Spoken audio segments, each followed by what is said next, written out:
Shalom Jemaat GKA Glory yang terkasih di dalam Tuhan. Saya juga menyambut Bapak Ibu yang baru pertama kali beribadah bersama-sama dengan kami. Baik Bapak Ibu di Surabaya, di luar kota maupun di luar negeri, kita dipersatukan oleh kasih Kristus. Minggu ini adalah minggu Advent yang kedua. Kita merayakannya karena kita mengenang Yesus Kristus yang lahir bagi kita. Kita juga mengingat dan menantikan kedatangannya yang kedua kali. Mari kita bersama-sama membawa hati kita sungguh-sungguh datang kepadanya. Allah telah mengundang kita beribadah kepadanya.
Shalom jemaat sekalian, hari ini adalah hari Advent yang kedua yang adalah Minggu Damai.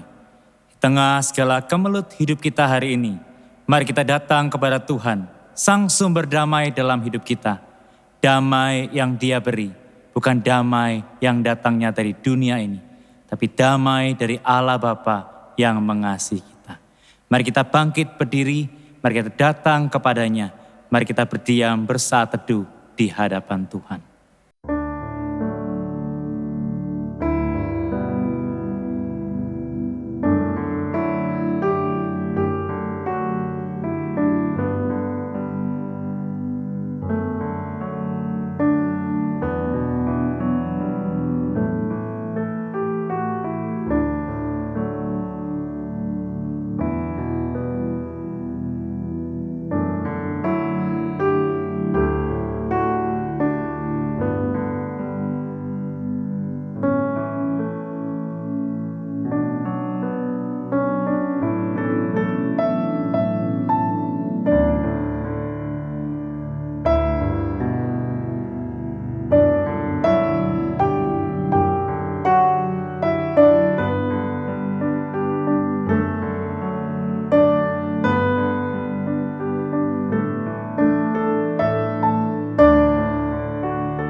Yesus lahir untuk mendamaikan kita dengan Bapa. Ia menjadi perantara yang sejati bagi kita dan Ia menyertai sepanjang hidup kita. Kebaktian Minggu Advent kedua hari ini diselenggarakan dalam nama Tuhan yang menjadikan langit dan bumi. Turunlah atas kita sekalian damai sejahtera dari Allah Bapa, Putra dan Roh Kudus. Amin.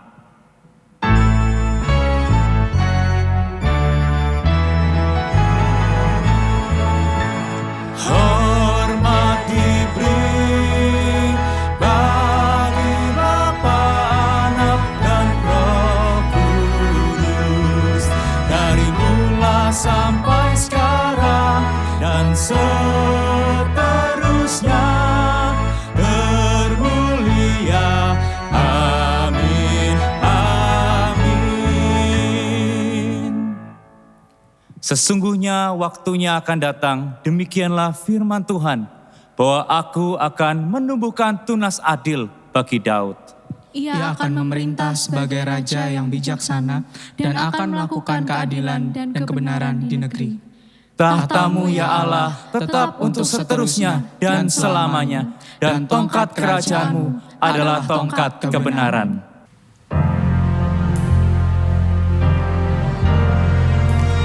Allah pencipta alam semesta, ya Allah yang bertahta dan memegang hidup kita. Mari kita bersama-sama menaikkan pujian bagi Tuhan kita. Biarlah kita semua yang bernafas memuji Dia, karena Ia layak menerima sorak-sorai pujian yang terbaik dari kita umat-Nya. Mari kita membawa hati kita, membawa seluruh keberanian diri kita, dan mengangkat suara kita memuji Tuhan kita yang ajaib, Tuhan kita yang agung, penyelamat kita. Mari kita mengangkat suara kita. Alam semesta melukiskan kebesaran Tuhan, bumi dan surga menyanyikan kemuliaan nama-Mu. Hosana, Hosana,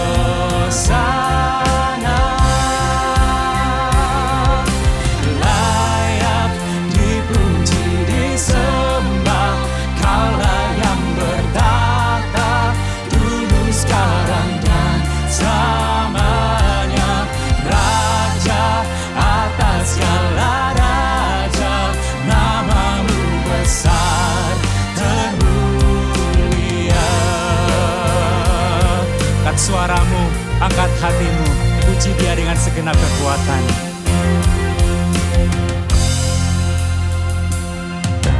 Alam semesta melukiskan kebesaran Tuhan, bumi dan surga menyanyikan kemuliaan nama-Mu.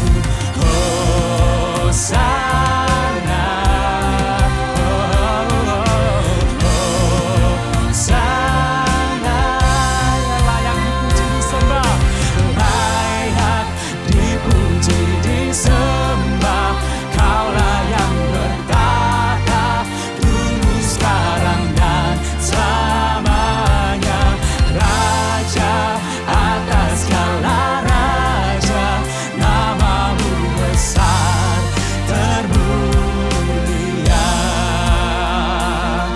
Tunas Daud itu akan datang untuk menyampaikan kabar baik bagi orang-orang sengsara. Ia akan merawat orang-orang yang remuk hatinya. Ia akan memberitakan pembebasan bagi mereka yang tertawan. Ia akan melepaskan mereka yang membutuhkan pengharapan. Dia adalah Raja kita, Dia Tuhan atas semesta. Ia memegang hidup kita. Mari kita bawa hidup kita, kita bersorak Hosana, Hosana bagi Dia Allah kita. Hosana, Hosana,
Ya Tuhan, kami bersyukur bahwa tangan-Mu yang agung, tangan itu melukis alam semesta.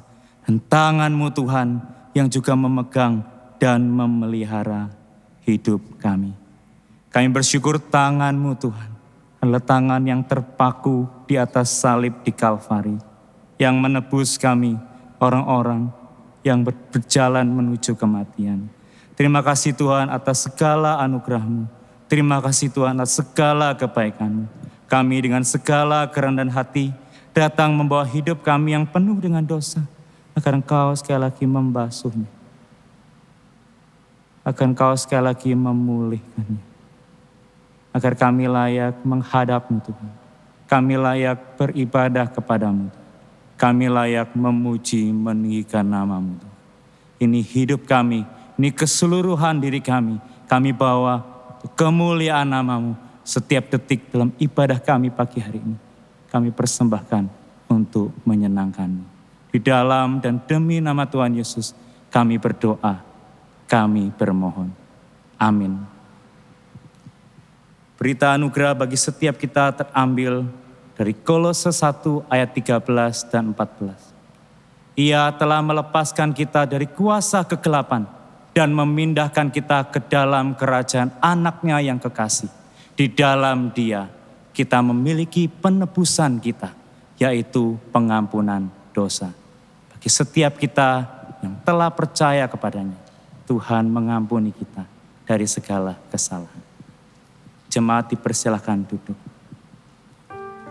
Kristus hadir dalam kerendahan, keselamatan kita. Ia datang kembali, akan menjemput kita di dalam kemuliaan. Mari kita datang membawa hati kita menyembah Dia Allah yang hidup, Juru Selamat kita. Mari bawa segenap hati kita di hadapan Tuhan. Mari kita memuji menyembah Dia.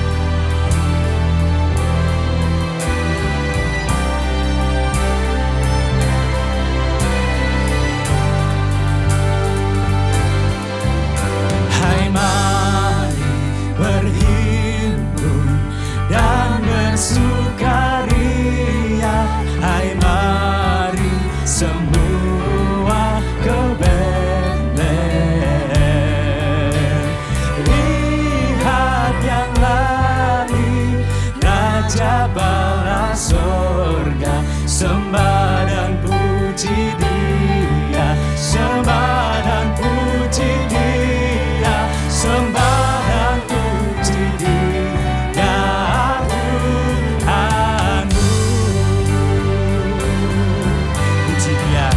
Terang yang ilahi, Ia Allah yang sejati, Ia turun menjadi manusia bagi engkau dan saya. Puji Dia. Terang yang ilahi, Allah yang sejati, Dia turun menjadi manusia. Allah sendiri sembah dan puji Dia, sembah dan puji Dia, sembah dan puji Dia, Tuhanmu. Sekali lagi dengan penuh semangat, sukacita dan syukur, puji Tuhan kita yang hadir di dunia bagi engkau dan saya. Ya Tuhan yang lahir pada hari ini, ya Yesus terpujilah namamu. Oh firman abadi yang menjadi daging, sembah dan puji Dia, sembah dan puji Dia, sembah dan puji Dia, Tuhanmu. Sembah dan puji Dia, Tuhanku.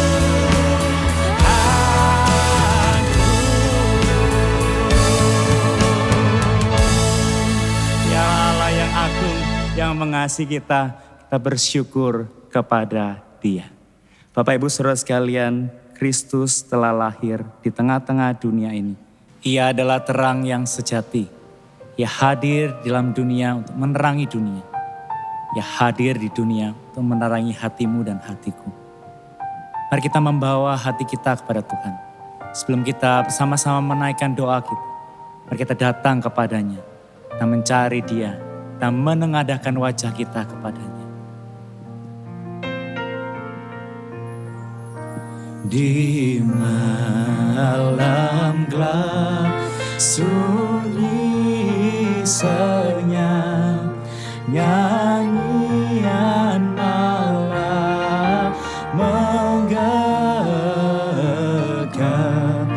mewartakan hal lahirnya Sang Juru Selamat dunia.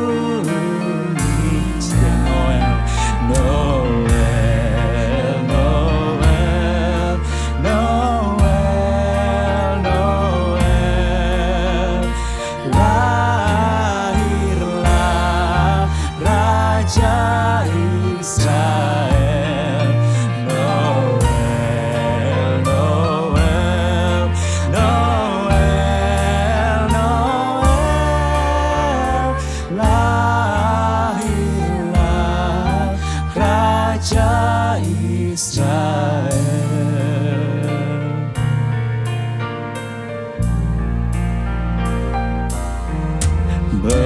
Beritanya telah diberi oleh malaikat sorgawi kepada kaum yang tak lelah menjaga domba-dombanya. Noel,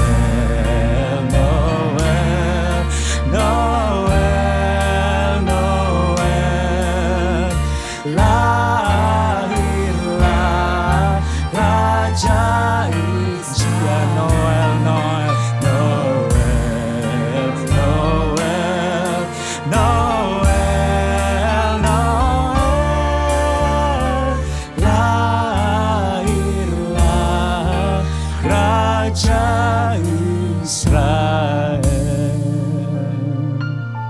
Ya Allah yang memegang janjinya, di masa yang lampau yang menjanjikan Mesias datang, dan Tuhan menggenapi janjinya.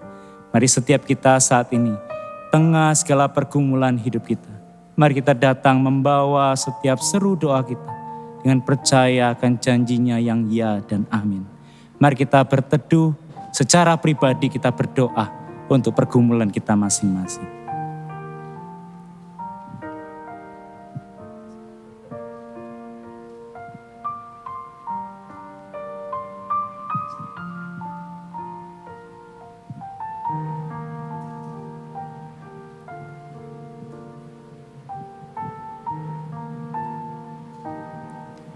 Ya Tuhan, saat ini kami juga berdoa untuk bangsa dan negara kami, Tuhan. Kami berdoa agar Engkau, Tuhan, boleh mendatangkan pertolongan yang daripadamu untuk keadaan bangsa kami. Kami berdoa kiranya di kuartal yang keempat ini, Tuhan memberkati bangsa kami dan perekonomian kami boleh kian baik dan dipulihkan. Ya Tuhan yang menolong agar setiap pemerintah diberi hikmat bijaksana untuk boleh memperbaiki keadaan ekonomi. Yang berdoa untuk gereja kami Tuhan, yang Kau boleh Tuhan beracara memberkati setiap jemaat, setiap keluarga Tuhan berikan damai sejahtera yang datangnya daripada Tuhan. Kalau ada pertikaian, ada perkelahian, biarlah kasih-Mu dan damai-Mu boleh mendorong mereka satu sama lain untuk saling mengampuni. Yang berdoa bagi setiap majelis dan hamba Tuhan, ya Tuhan yang juga menaungi setiap mereka dengan kesatuan yang daripada Tuhan, damai yang datangnya dari Tuhan. Berikanlah kami ketenangan hati untuk menerima apa yang tidak dapat kami ubah, keberanian untuk mengubah apa yang dapat kami ubah, dan hikmat untuk membedakan keduanya.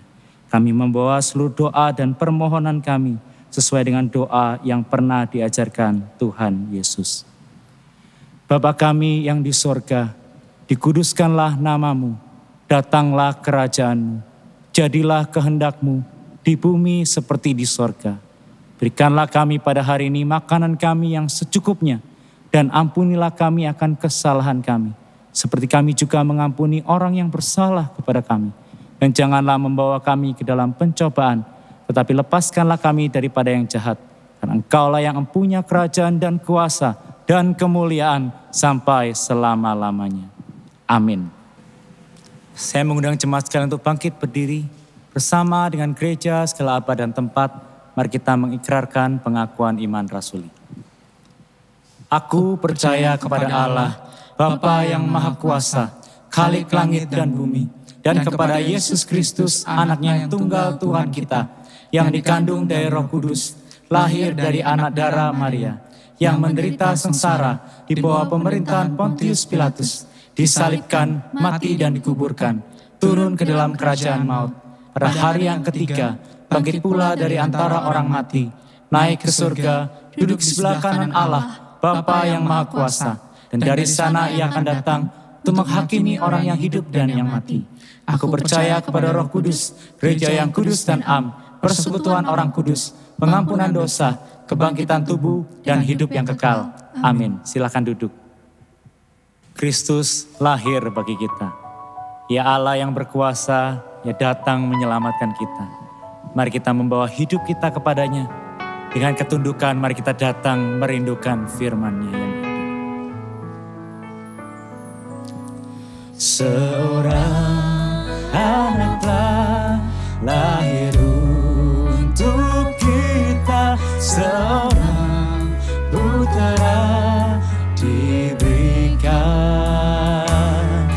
lambang pemerintahan di atas bahunya, dan namanya pun disebut orang penasehat ajaib, Allah yang perkasa, Bapa yang kekal, Raja damai. Sambutlah Dia,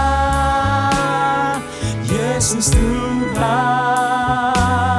Juru Selamat dunia. Dengan penuh kerinduan firman-Nya mari kita datang menaikkan pujian ini dengan segenap hati.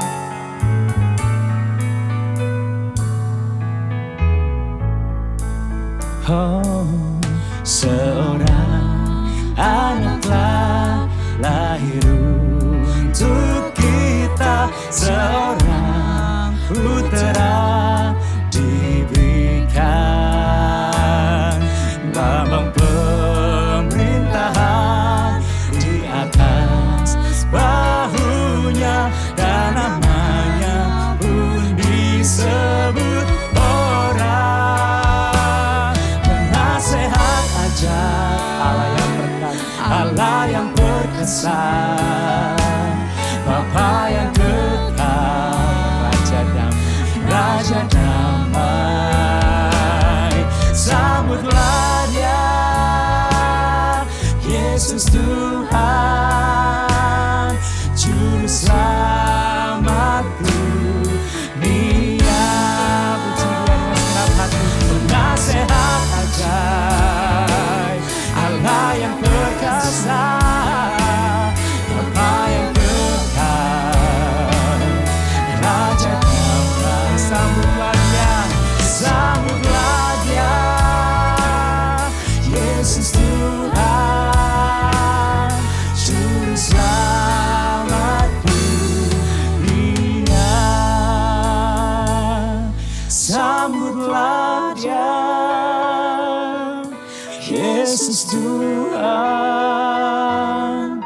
Juru Selamat dunia.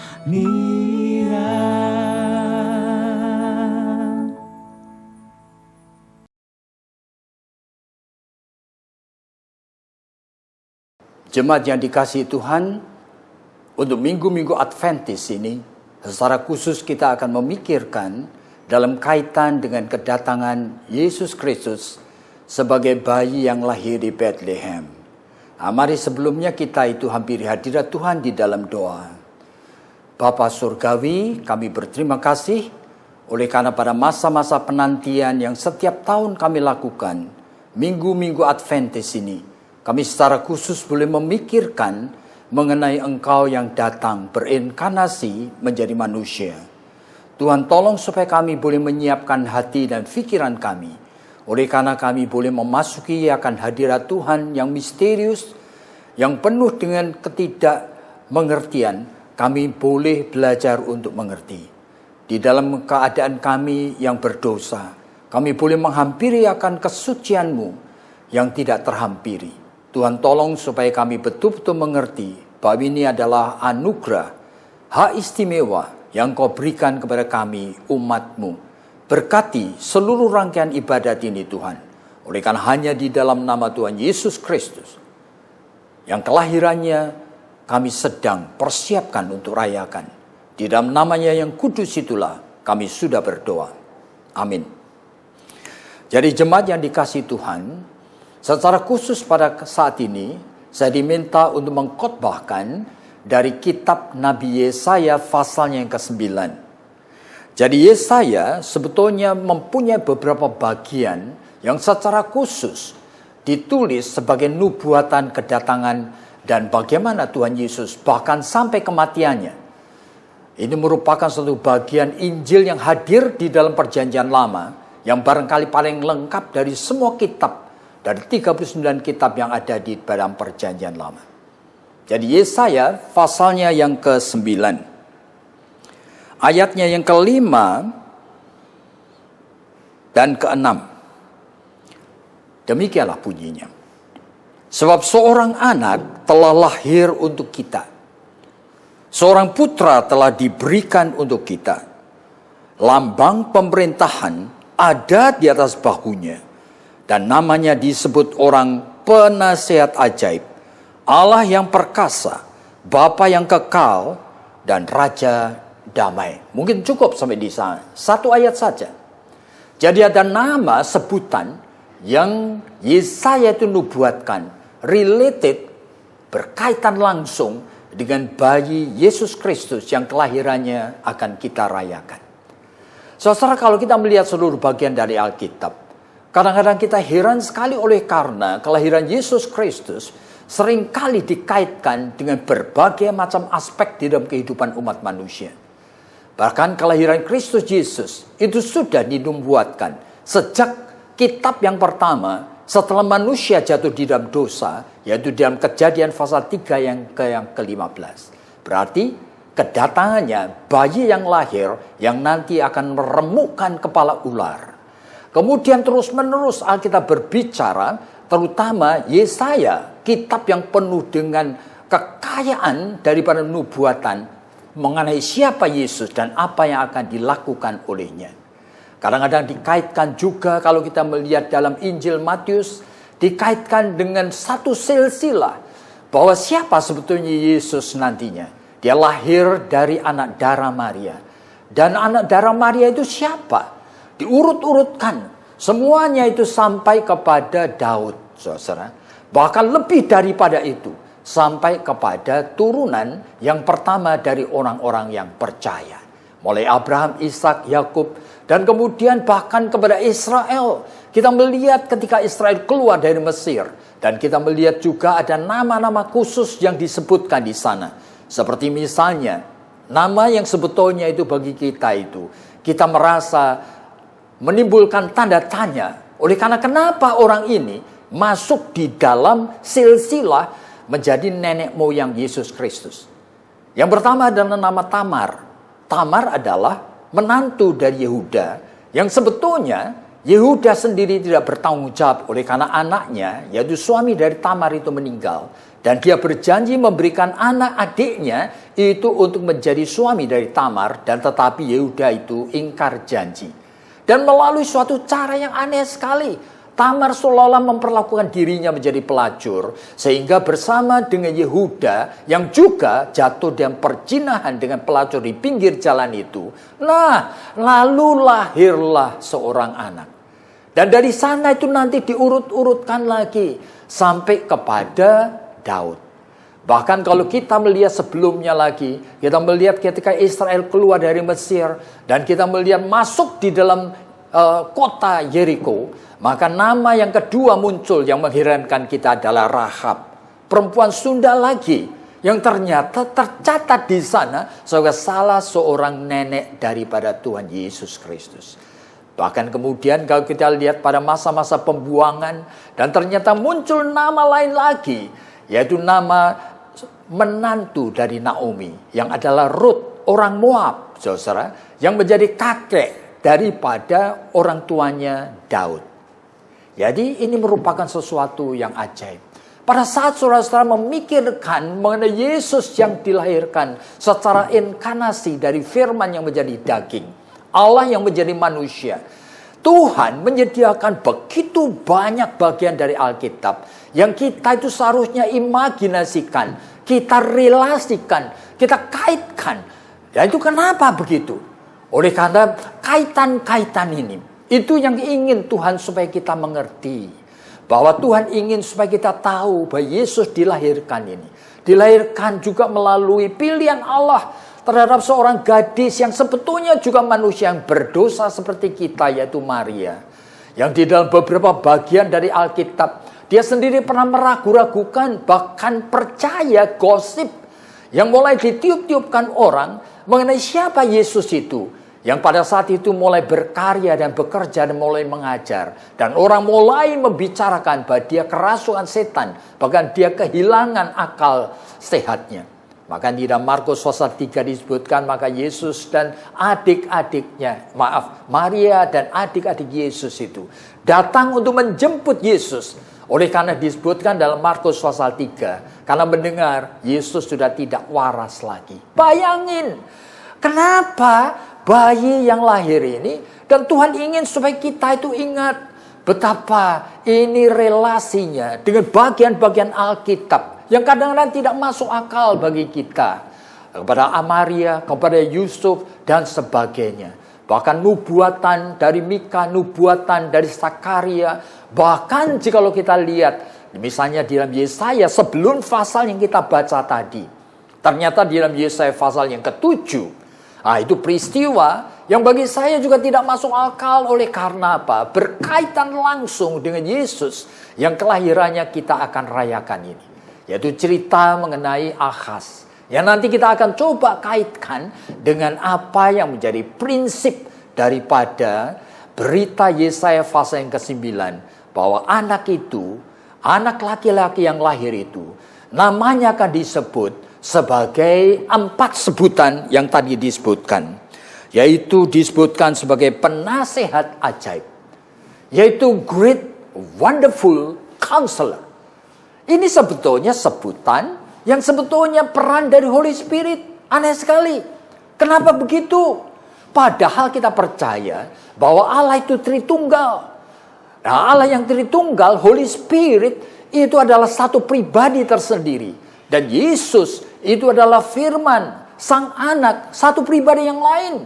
Dan sekarang anak itu disebutkan sebagai penasehat ajaib, Great Counselor. Kenapa? Oleh karena inseparable dengan kerja dan karya daripada Roh Kudus sendiri. Bahkan namanya disebutkan sebagai dengan kalimat yang baik, dengan kata yang tepat sekali katakan Bapa yang kekal. Yaitu dikaitkan dengan sang Allah, sang Bapa yang ajaib ini. Pada Yesus dengan Bapa, dua pribadi yang lain. Tetapi nubuatan Yesaya bahwa ini adalah inseparableness. Sebagai Allah itu cuma satu. Allah yang satu itu mempunyai 3 pribadi. Yang inseparable. Apa yang terjadi di dalam Yesus dan dilakukannya, itu bisa juga disebut seluruh kepenuhan Allah. Itu Kolose pasal 1 menyebutkan hadir di dalam dirinya. Makanya tidak salah jika lo disebutkan sebagai Great Counselor. Seolah-olah peran dari Holy Spirit Tidak salah jika disebutkan sebagai Bapa yang kekal, oleh karena Sang Bapa dan Anak tidak juga pernah terpisahkan. Tetapi juga secara khusus disebutkan seperti apa yang kita akan pikirkan pada saat ini, yaitu Allah yang perkasa dan Prince of Peace.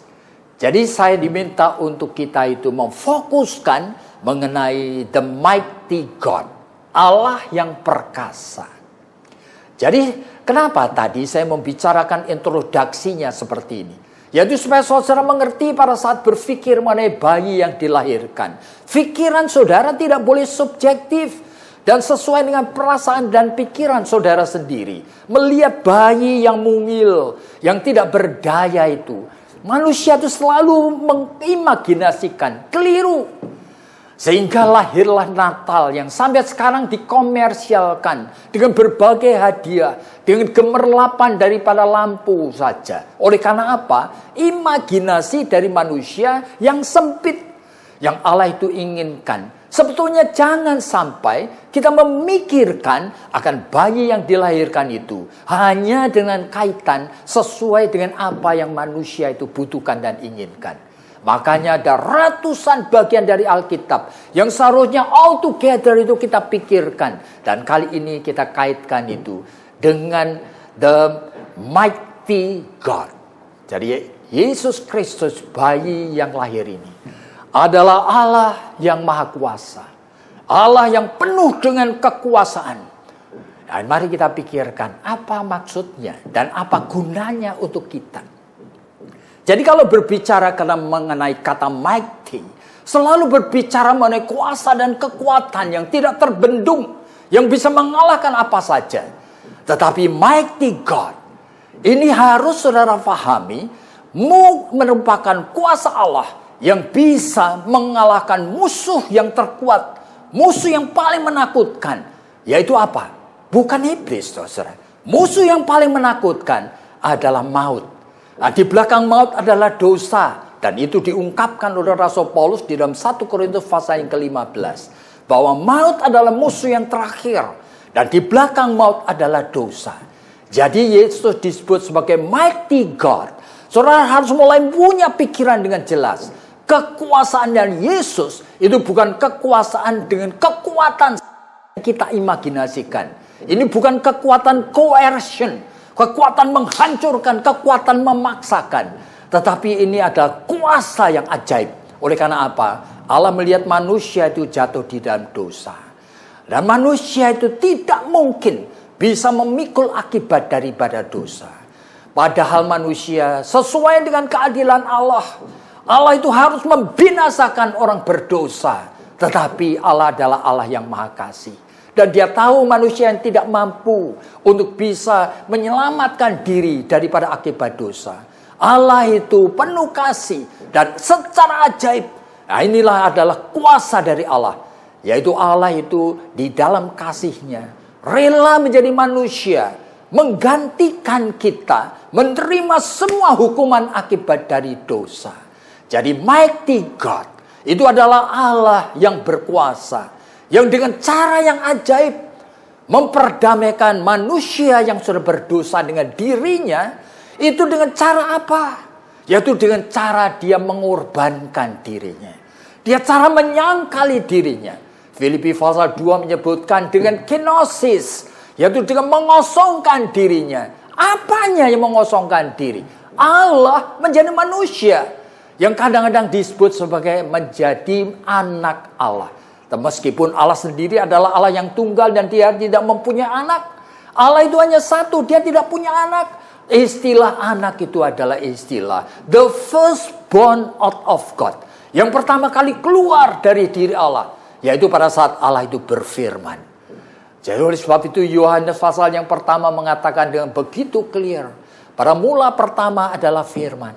Firman itu bersama dengan Allah, oleh karena firman itu Allah. Dan dengan firman itu Allah menciptakan langit bumi dengan segala isinya. Jadi firman adalah kuasa Allah sendiri. Dan firman itulah yang berinkarnasi dengan karya Roh Kudus menjadi manusia. Manusia Yesus Kristus. Yang sekarang mengambil posisi seolah-olah sebagai orang berdosa, yang harus menghadapi segala akibat dari dosa di dalam kehidupan manusia. Segala akibat dari dosa di dalam segala kehidupan manusia, mulai zaman Adam sampai manusia yang terakhir nanti. Disebutkan dalam Ibrani pasal 4, dia harus menghadapi segala macam pencobaan, kesulitan, penganiayaan, segala penyiksaan, segala yang dihadapi manusia sebagai akibat dari dosa. Oleh sebab itu Yesus itu mengakhiri akan karyanya di atas kayu salib. Nah, saudara, inilah menyebabkan karya Allah yang mighty, yang ajaib itu sudah memperdamaikan Allah dengan manusia. Inilah yang disebutkan sebagai mighty God. Jadi, jikalau Allah sekarang sudah menyelesaikan akan karyanya, berarti manusia, orang yang percaya kepada karya Allah tersebut, disebutkan jikalau kamu percaya kepada Yesus Kristus dan menyebut dan percaya bahwa Dia adalah Tuhan dan Juru Selamat saudara, maka saudara itu disebutkan sebagai orang yang diselamatkan. Sehingga saudara-saudara itu menjadi manusia yang sebetulnya tidak dihitung lagi. Status saudara tidak dinilai lagi sebagai orang berdosa. Di dalam 2 Korintus pasal 5 ayat 17 disebutkan yang lama tidak dihitung lagi oleh Tuhan. Bahkan Tuhan mengharapkan yang baru itu muncul di dalam hidup saudara, yaitu kehidupan yang tidak berdosa. Maka di dalam 1 Yohanes pasal 3 ayat 6 ayat yang 9 disebutkan, siapa yang percaya kepada Yesus, dia tidak berbuat dosa lagi.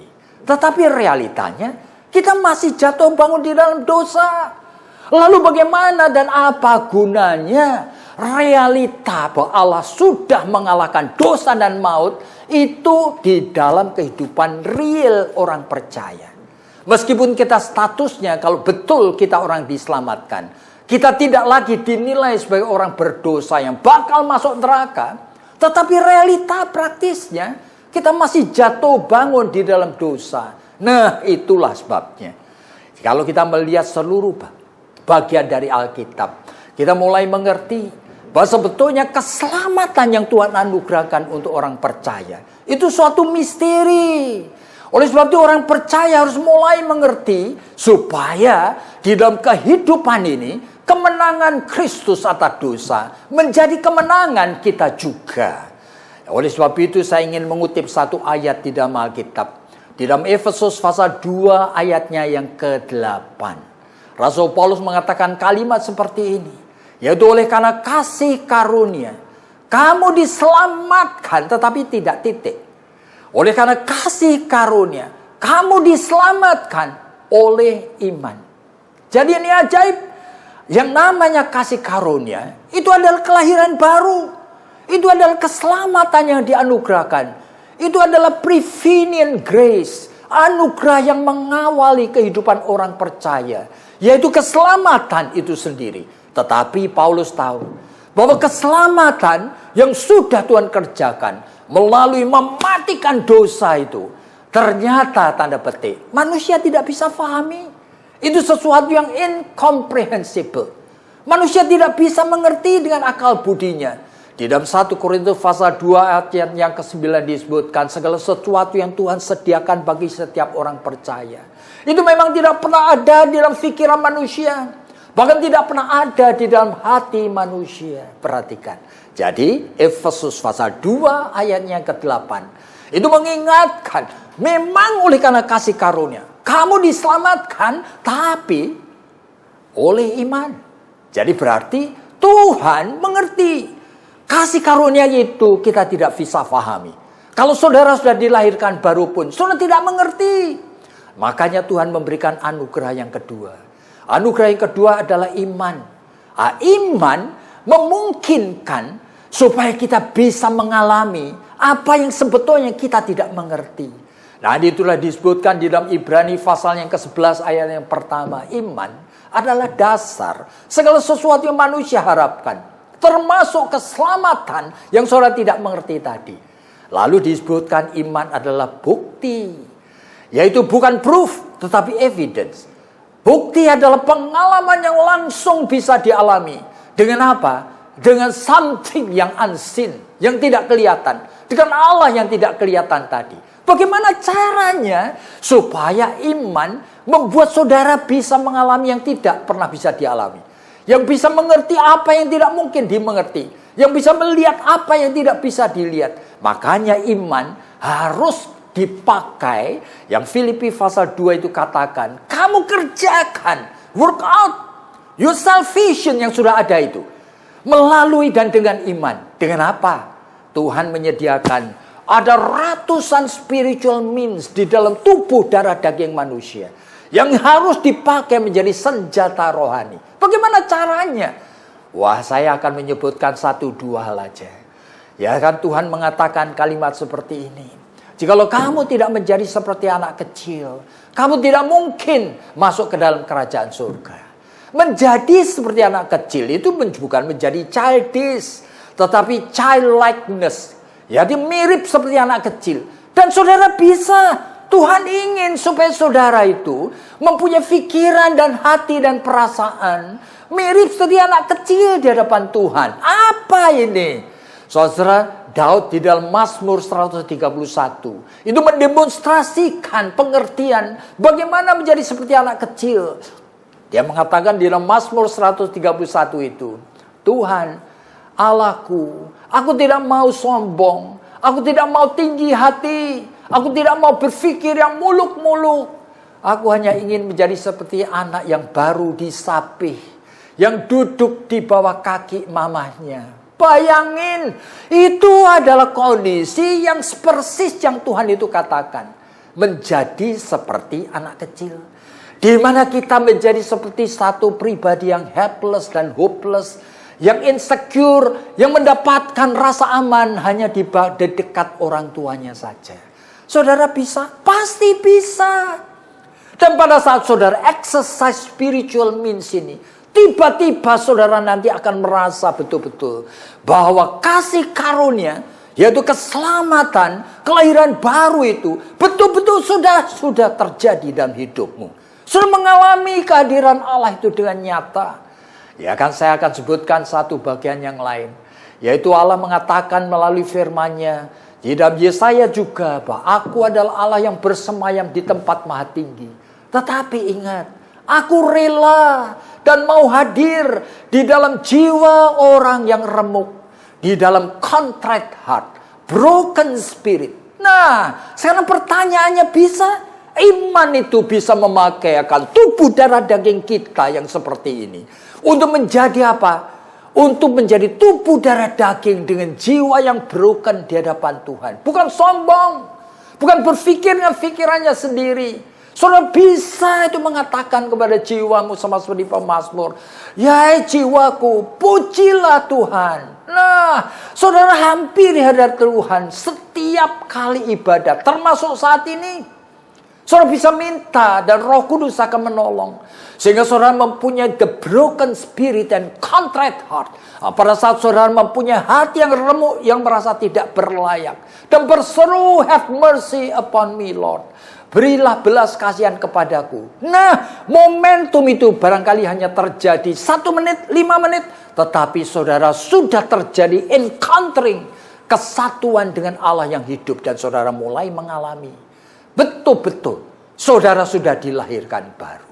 Nah, saudara-saudara kembali kepada pokok yang kita bicarakan. Kita bicara mengenai mighty God. Allah yang berkuasa. Yang sudah bisa mematikan dosa dengan segala akibatnya. Sekarang, kuasa yang mematikan dosa hadir di dalam tubuh darah daging kita. Jikalau kita mau pakai, jikalau kita mau responi dengan positif, maka kuasa daripada kemenangan dari Kristus itu hadir dan kita akan mengalahkannya. Dosa yang bercokol di dalam diri kita. Tadi caranya bagaimana? Langkah yang pertama, pada saat iman itu mulai memakai spiritual mean tubuh darah daging kita, yaitu pada saat saudara mulai mengalami betul-betul bahwa saudara sudah diselamatkan. Nah, saat itulah saudara itu mulai bisa melihat bahwa kehadiran Tuhan membuat saudara itu bisa melihat setiap aspek di dalam di hidupmu yang masih berlumuran dengan dosa. Saudara, Agustinus itu mengatakan satu kalimat bahwa keselamatan kasih karunia Allah itu implanted, ditanamkan di dalam tubuh darah daging kita. Tetapi kalau betul ditanamkan, maka kasih karunia Allah itu akan berkarya sendiri. Dengan sendirinya orang yang sudah diselamatkan akan menjadi orang yang makin lama makin serupa dengan gambar Kristus secara otomatis. Oleh sebab itu Luther ketika membaca tulisan Agustinus, dia tidak percaya. Dia mengatakan it is not implanted. Itu bukan ditanamkan, it is imputed. Itu ditanamkan plus dipertalikan. Dipertalikan apa maksud Luther? Dipertalikan dengan setiap dosa di dalam tubuh darah dagingmu. Sengaja Tuhan, supaya kasih karunia keselamatan itu bukan hadir begitu aja, tetapi berkarya secara dinamis di dalam hidup saudara untuk mematikan setiap dosa.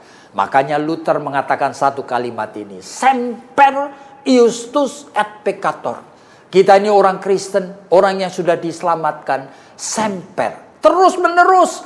Kita betul orang yang sudah dibenarkan Allah, tetapi juga et peccator. Kita adalah manusia yang masih jatuh di dalam dosa. Nah, kondisi seperti ini seharusnya kita waspada. Lalu bagaimana? Ya, kembali kepada Efesus pasal 2 ayatnya ke-8 tadi. Jadi kamu diselamatkan oleh karena kasih karunia, tetapi oleh iman. Jadi kasih karunia menyelamatkan kamu oleh iman. Berarti iman harus kamu pakai. Untuk apa? Untuk mengkaitkan sekarang pengalaman kasih karunia kelahiran baru, di mana sudah mengalami kehadiran Kristus di dalam hidupmu ini. Sekarang itu secara langsung kalian kaitkan dengan dosa-dosa di dalam jiwamu, di dalam tubuhmu, di dalam pikiranmu. Setiap kita mempunyai lebih dari 20 macam dosa. Dosa kesombongan, dosa perzinahan, dosa kebencian, dosa dendam, macam-macam dosa kemalasan, dosa keserakahan. Menjadi orang Kristen 50 tahun sekalipun, lebih dari 10 dosa tersebut tidak pernah diselesaikan. Kenapa demikian? Oleh karena saudara itu tidak mengerti kalau Allah menjadi manusia Yesus Kristus. Dan dia bukan hanya mati di atas kayu salib untuk kita tonton saudara, dan berjanji untuk menebus kita. Tetapi mighty God, itu adalah Allah melalui kematian Yesus Kristus sudah mematikan dosa. Dan dosa yang ada di dalam diri kita, ini adalah objek yang pasti saudara bisa matikan jikalau saudara mengizinkan kemenangan the mighty God itu hadir di dalam hidup saudara, di dalam tubuh darah daging saudara. Yang seperti Luther tadi katakan, secara langsung kasih karunia keselamatan itu saudara kaitkan, saudara targetkan dengan setiap dosa. Barangkali mulai pada saat ini saudara mulai berpikir, saudara punya target, Tuhan, aku adalah seorang yang penzina. Nah, katakan kepada Tuhan, 1 minggu ini aku ingin supaya nafsu dan dosa perzinahan itu ku matikan. Bukan dengan tekad sendiri, bukan dengan tekad untuk kita mendisiplin diri, tetapi dengan kuasa kemenangan daripada Kristus Yesus. Yang memang keselamatan itu sudah real, sudah nyata. Bahwa dia datang sebagai bayi, tetapi dia datang sebagai mighty God. Dan sekarang yang kedua dan yang terakhir. Jadi kalau kita berbicara mengenai mighty God, ini adalah kuasa Allah yang luar biasa. Ini yang pertama adalah mematikan akan dosa. Kuasa Allah yang kedua adalah kuasa yang mengalahkan dan mematikan kuasa iblis yang bisa menjatuhkan orang percaya. Jadi saudara, memang iblis itu sudah dikalahkan. Di dalam Yesaya pasal yang ke-14, iblis itu malaikat yang sudah jatuh, diusir dari surga. Oleh karena dia sombong dan dia merasa dirinya cantik dan perfect, sempurna, Allah mencampakkan. Jadi ini iblis itu sudah kalah. Ini bukan dan tidak ada lagi pertempuran antara Allah dengan iblis. Tetapi saudara perhatikan, Justru iblis dipakai dan diizinkan untuk menjadi apa? Untuk menjadi penguji. Apakah saudara-saudara dan saya sebagai orang-orang yang hidup di dunia, yang masih menghidupi tubuh darah daging yang berdosa ini, betul-betul mau hidup di dalam iman yang Tuhan anugerahkan untuk mengalahkan dosa. Oleh karena iblis, di dalam Yohanes pasal yang ke-8, roh pembohong itu akan menguji kita. Apakah kebohongannya itu akan kita percayai? Kebohongannya akan kita turutin, sama seperti halnya kebohongannya yang diturutin Hawa dan kemudian Adam itu, yang memelintir dan mengubah, yang menambahkan sedikit kebenaran firman Allah, dan akhirnya manusia jatuh di dalam dosa. Dan keselamatan yang Tuhan berikan kepada kita membutuhkan ujian. Kalau tidak, saudara-saudara akan take for granted. Di dalam Yohanes pasal yang ke-14 disebutkan memang kamu masih ditempatkan di dunia ini untuk apa? Adalah untuk justru mendemonstrasikan kemenangan, keselamatan yang memang Tuhan sudah anugerahkan. Di tengah kondisi yang seperti ini, Tuhan masih mengizinkan iblis itu untuk menggodai saudara. Dan sebagai roh pembohong, di dalam 1 Korintus pasal yang ke-11 itu disebutkan, kita mesti hati-hati. Bahwa iblis itu bukan hanya membuat manusia untuk melakukan pikiran-pikiran yang keliru, yang berkaitan dengan ajaran sesat pada umumnya saja. Tetapi setiap aspek dalam hidup manusia dikuasai iblis. Sehingga kita perlu waspada di dalam 1 Korintus pasal yang ke-11. Iblis yang paling berbahaya justru menyaru sebagai malaikat terang.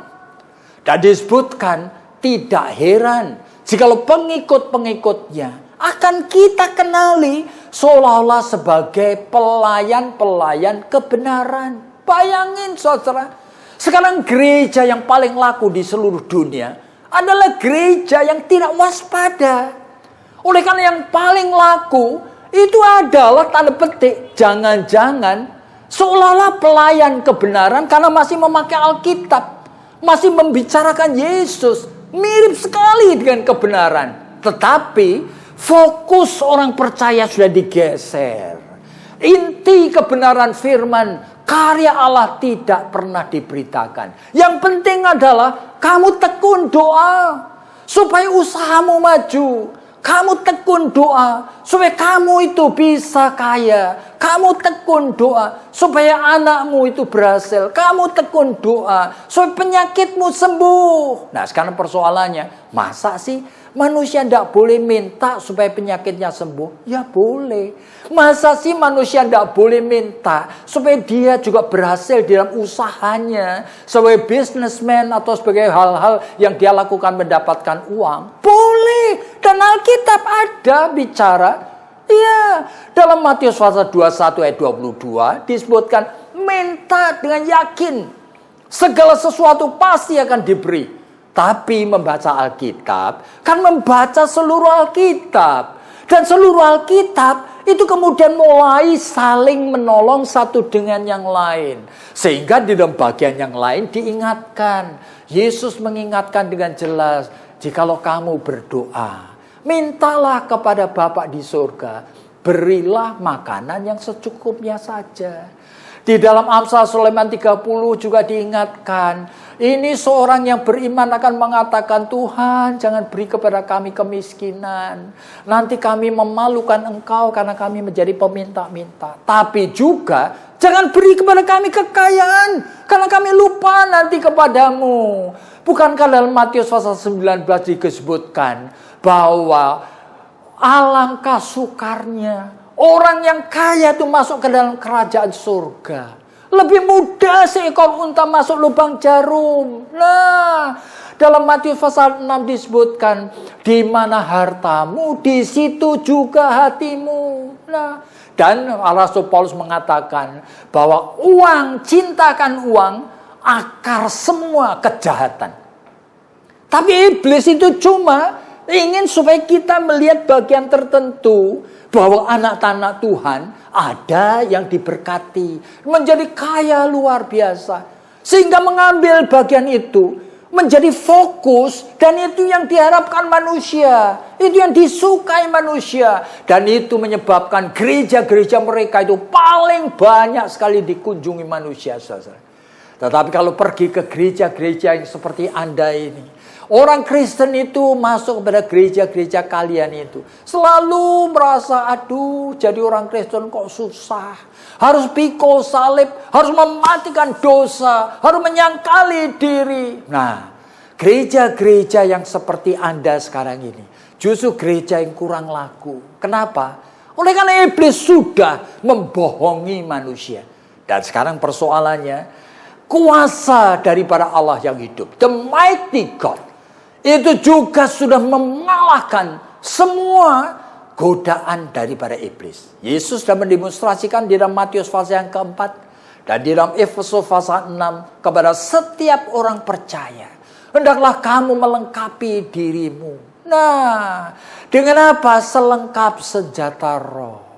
Baik itu persiapan setiap saat, yaitu kamu itu ikat pinggang kebenaran, baju ketopong keselamatan, pedang roh, baju sirah dan sebagainya, kaki yang berkasutkan ingin memberitakan Injil. Jadi setiap aspek hidup kita seharusnya itu diperlengkapi dengan prinsip kebenaran firman. Supaya apa? Tidak ada satu aspek pun yang bolong, yang iblis nanti masuk memakai akan natur dosa kita. Untuk ngapain? Untuk kita itu melawan akan Khalik, yaitu Allah Sang Pencipta. Jadi hari ini kita berpikir mengenai apa? Mengenai Jesus Christ sebagai mighty God. Dan supaya pada saat kita merayakan Natal nanti, kita jangan berpikir dengan pikiran perasaan subjektif kita, yang hanya inginkan hal yang gemerlapan dari Natal. Tetapi kita diingatkan, Yesus yang nanti lahir, dan kelahirannya aku peringati itu adalah Allah sendiri yang maha kuasa, yang sudah mematikan dosa, yang mengalahkan semua kuasa iblis yang akan mencobai dan menggoda hidup di dalam kehidupan orang percaya. Dan kita bersyukur kepada Tuhan pada masa-masa Adventus ini, kita boleh mempunyai suatu pikiran dengan teologi yang alkitabiah, di mana Tuhan ingin supaya kita itu betul-betul mengingat aspek-aspek yang berkaitan dengan Yesus yang kelahirannya akan kita ingati. Mari kita tunduk kepala dan kita berdoa kepada Tuhan. Tuhan, kami tahu menjadi bagian daripada suatu tradisi, kadang-kadang Natal yang nanti kami akan rayakan, itu menjadi tradisi yang kosong. Oleh karena kami hanya ingin gemerlapan, sukacita. Oh Tuhan, kami hanya ingin menjadi penonton akan hal-hal yang menyenangkan. Tetapi Tuhan hari ini mengingatkan kami bahwa Natal tidak seharusnya kami responi dengan pikiran perasaan sesuai dengan kemanusiaan kami sendiri. Tetapi kami ingin responi sambil mengingat bayi yang lahir itu juga adalah mighty God, Allah yang Maha Kuasa, yang sudah mematikan dosa, yang sudah juga memberikan kekuatan bagi kami untuk mengalahkan semua pencobaan iblis yang akan hadir dalam kehidupan kami. Terima kasih Tuhan, berkati jemaat ini. Oleh karena hanya di dalam nama Tuhan Yesus Kristus kami sudah berdoa. Amin.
Selamat pagi jemaat Tuhan yang saya kasihi. Waktu berlalu dengan cepat sekali dan tak terasa minggu ini kita telah memasuki bulan Desember. Bulan Desember mengingatkan kita akan kelahiran Tuhan Yesus. Satu peristiwa yang membawa sukacita dan pengharapan bagi dunia. Maka dalam rangka memperingati dan merayakan kelahiran Tuhan Yesus, GKA Gloria akan mengadakan kebaktian dan perayaan Natal gabungan pada hari Jumat 25 Desember jam 9 pagi. Kebaktian akan diadakan secara live streaming melalui channel YouTube GKA Gloria atau link yang akan dibagikan kepada jemaat. Firman Tuhan akan disampaikan dalam 2 bahasa. Panitia Natal sudah menyusun satu rangkaian acara Natal yang bermakna. Mari kita bersama-sama mempersiapkan hati dan menyambut acara ini serta mengikutinya dengan sukacita. Lalu yang kedua, mengenai persembahan Natal.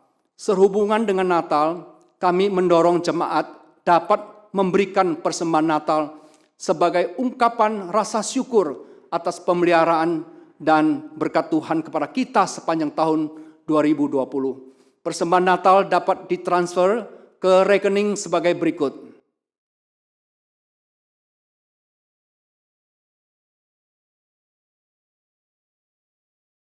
Atau ke rekening masing-masing gereja dengan memberikan keterangan persembahan Natal. Jemaat juga bisa datang ke gereja dan memasukkan amplop persembahan Natal ke dalam kotak persembahan di tata usaha gereja.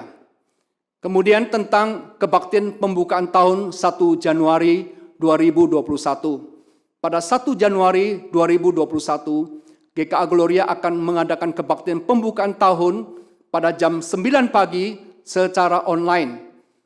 Semua acara akan diadakan dalam bahasa Indonesia, tetapi khotbah akan dibawakan di dalam 2 bahasa. Kemudian yang terakhir, Bapak Ibu Saudara sekalian, pada kebaktian minggu pertama, 3 Januari 2021, kita akan mengadakan kebaktian perjamuan kudus dalam 3 kali kebaktian umum, jam 7, jam 9, dan jam 11. Jemaat bisa mengambil roti dan anggur di masing-masing gereja yang sudah disediakan. Demikian pengumuman dari gereja, Tuhan memberkati kita. Amin. Tiba saatnya kita akan memberikan persembahan bagi Tuhan. Mari memberi dengan ucapan syukur. Mari memberi dengan hati yang bersukacita atas keselamatan, kedamaian yang datangnya dari Allah. Persembahan dapat diberikan dengan cara scan QRIS atau transfer ke rekening gereja masing-masing.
sangat takut mendengar pujian bala tentara surga yang memuji Allah.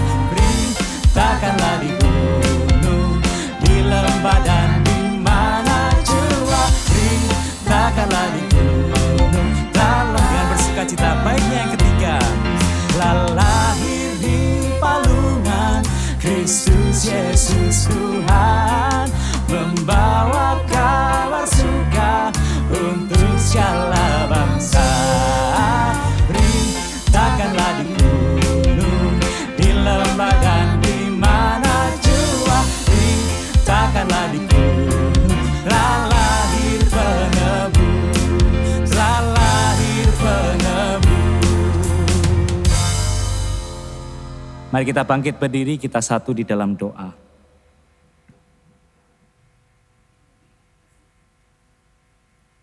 Ya Tuhan, kami bersyukur Allah yang Maha Kuasa mengutus putranya membawa damai dalam hidup kami. Dan kami Tuhan, orang yang telah menerima damai-Mu. Kiranya Tuhan yang memberkati kami dan hidup kami boleh membawa damai bagi sekeliling kami. Tuhan yang menolong kami Tuhan, biarlah persembahan yang kami bawa ke rumah-Mu Tuhan, persembahan yang kami berikan kepadamu Tuhan, boleh dipakai untuk membawa orang-orang yang dalam keresahan, tidak mengenal damai yang sejahtera, mereka boleh bertemu dengan Engkau, damai yang sejati. Kiranya Engkau Tuhan memberkati persembahan kami, dan biar hidup kami seluruhnya kami persembahkan untuk-Mu Tuhan. Di dalam nama Yesus kami berdoa. Amin. Bagi Dia satu-satunya Allah yang penuh hikmat, oleh Yesus Kristus, segala kemuliaan sampai selama-lamanya. Amin.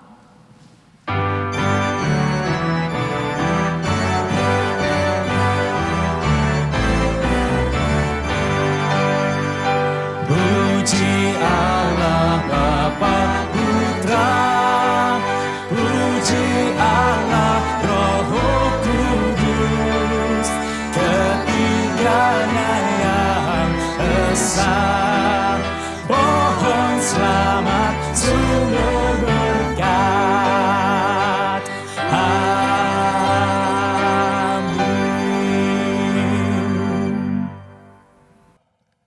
Bapak Ibu yang dikasihi Tuhan, di akhir ibadah ini, mari kita mau mengarahkan hati kita kepada Tuhan dan kita menerima berkat darinya.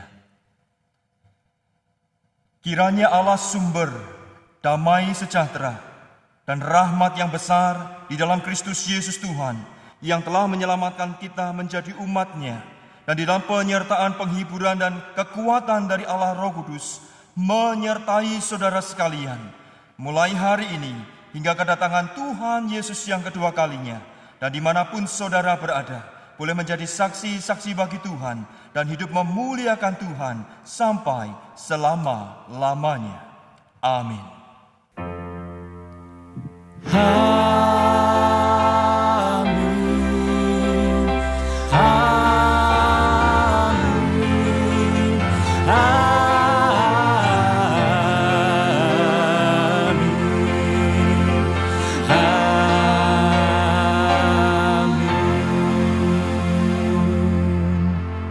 Ibadah kita telah selesai, silakan duduk mengambil waktu teduh. Tuhan Yesus memberkati.